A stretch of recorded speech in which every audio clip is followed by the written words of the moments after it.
Guys, welcome back to my channel. I hope you guys like the look that I'm sporting today, and I'm going to give you all the details on that. But first, want to hear a funny story? Okay, sure, I'm going to tell you. So this is the second time I'm doing this video. Why do you ask? Well, what had happened was I went Cyber Monday shopping. Well, I didn't go shopping. I did it online because I don't really like to interact with people in stores. So I did a whole bunch of shopping online. I got a bunch of stuff from Ulta. I got some stuff from Kiko Milano, and I got one item from Sephora. The item from Sephora is the item that I'm going to be demoing for you today, and that I used to get this look. So I sat down on Wednesday to do the first part of the video, and it wasn't that much footage. It took me like maybe 40 minutes, and it was at like 2 o'clock in the morning, so you know that was fine. So it took me about 40 minutes, and then 3 days later on Friday afternoon I sat down to do like the full demo of the product and let you guys know everything that I was using and stuff, and that took me about an hour and a half. But fast forward about 4 hours, and literally all the footage that I shot for that video is gone. So I was like super irritated, but I was super irritated, but in one way it was a good thing. It was a bad thing because I wasted like 2 hours, you know, doing this stuff and talking through it and whatnot. But on the plus side, it was a good thing because on Friday I was supposed to go to work, but I didn't. And I had done like a really subdued look with the palette. So this actually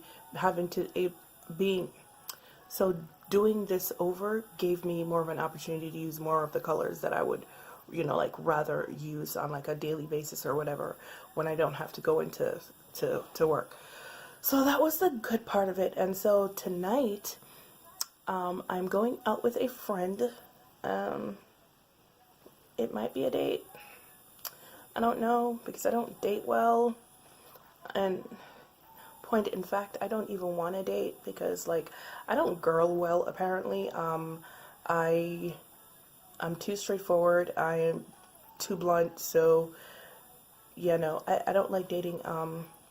If I never have to do it again for the rest of my life, I'd be perfectly happy. But you know, this is someone that I've known for anyway. So in any case, I have a dinner. I'm gonna just call it a dinner with a friend. I have a dinner with a friend, and so I figured I would get, you know, like a little bit dolled up and go maybe a little bit overboard with my makeup because, you know, yeah. So that's what we done. So if you want to see how I got this look right here, gorgeous look right here. If you want to see this gorgeous look, how I got this gorgeous look right here, stick around and I will show you. But first, let me clue you into everything that I used because I was not talking in the application portion. I was just like dancing to music, trying to hype myself up for my non-date.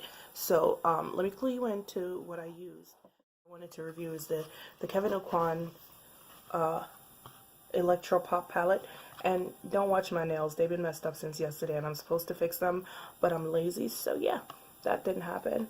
So the palette that I'm going to talk about is the Kevyn Aucoin Electropop palette, and it is a all shimmer palette. It looks like this. Comes with 12 very vibrant shades. They are dimethicone based shades. That means that they're very soft. They're very hard to pick up with a brush. Some of the shades are very hard to pick up with a brush. Particularly this purple shade here that I used, it was quite difficult to pick up. Every other shade that I used in there was fine, just that purple shade. Okay, so let me tell you what else I have on my face. For foundation, I mixed 2 foundations. I used, well, not really a foundation, but it has coverage. It has a lot of coverage. I used the Laura Mercier Candle Gold Foundation in the shade Nutmeg, which is about 2 shades too dark for me, and it's a little bit on the red side, but I do like the finish. I do like the longevity, and I like the way it makes me, I just overall like the way it makes me look like you know, my skin is glowing even if I'm not. So I mixed it in with my Sleek CC cream in medium, which is my perfect match, except it leans a little bit more yellow. I mixed it with the Laura Mercier foundation simply because I find like the Laura Mercier doesn't have a whole lot of coverage. The CC cream actually has more coverage to it, so mixing both of them together kind of eliminates the red undertone of this, because this has a very yellow undertone and it offers more coverage, and they both have a very... Okay, so for primer, I use the Pro Base Blur Primer from Makeup Revolution. This is a dupe for, what is it? It's either a dupe for the, I think it's a dupe for the Touche Éclat primer, but this is a brilliant primer. This is an absolute brilliant primer.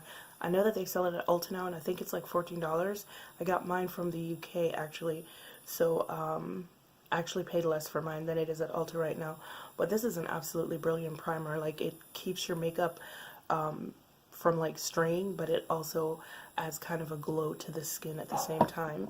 For blush, I'm using a Sleek Blush by 3 palette in Pink Sprint, which I believe is also now available at Ulta. Once again, I got mine from the UK.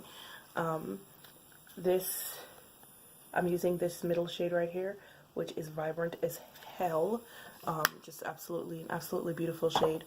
For my highlighter, I'm using the Too Faced Love Light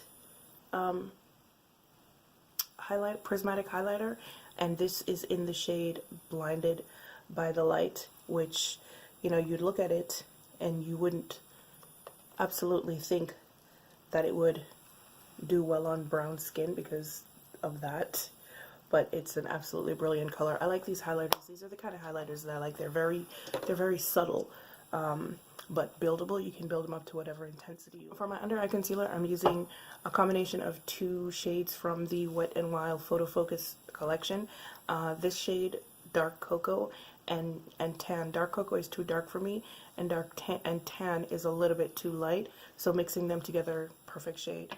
To set my under eyes, I'm using this Kiko Milano Velvet Loose Powder in 3 medium. It's a pretty good setting powder. I think it's still available on the Kiko Milano site, and should be in their sale section right now.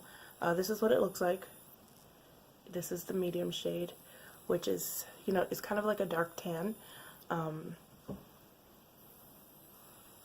Let's see. Yeah, it's kind of like a dark tan, and it's a really translucent powder, so it like kind of disappears entirely. So that's what I'm using to set my under eye and to set my entire face.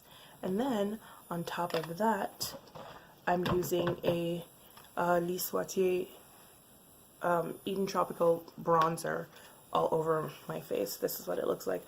I love this bronzer because it has like a peach center with a warm brown exterior, and it's actually dark enough for me, which is kind of rare.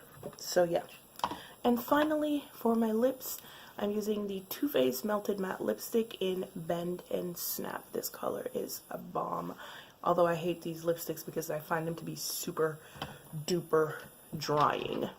So yeah, if you want to see how I got this eye look, not the face, because I did everything before I started putting on the eyeshadow. And I did that because even though I normally put my shadow on first, I knew that from the texture of these shadows I wouldn't need to worry about fallout.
Okay, well, since I've actually used this palette before, I can tell you that the shades that I used on Friday, I meant to do a wear test going into work, but I didn't go into work and I wound up staying at home.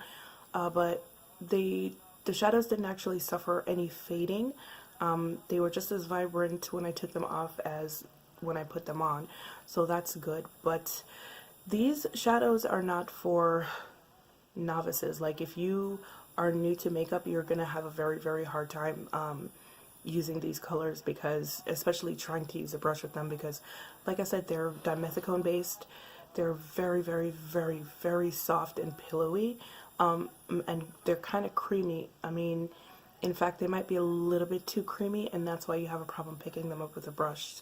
So they do apply better with fingers, unfortunately. Some of the shades, at least. I mean, the other ones that I applied with a brush, like I said, I didn't have too much problems. However, they didn't apply as vibrantly as they do when I use my finger. Thanks for watching my review and demo of the Kevyn Aucoin Electropop palette. I hope it was informative.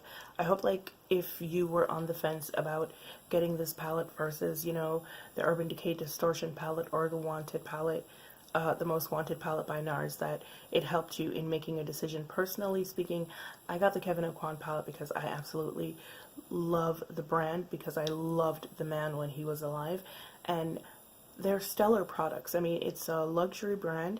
The prices tend to be pretty steep, but for the most part, everything, just about everything that I've gotten from the brand has been worth it. And so when I saw this on, was it Cyber Monday? Cyber Monday or Black Friday, I can't remember. I'm just going to lump it in with my Cyber Monday stuff that still hasn't gotten here yet. Thank you. Anyway, rant over. Yeah, when I saw this on Cyber Monday, you know, between that and the other two palettes, it was an easy choice for me. But I have experience with the brand, and I really like the brand. So, yeah. So hopefully, though, I was able to help you make a decision on whether or not you want to pick it up. And if you do pick it up, I promise that you won't be disappointed in it.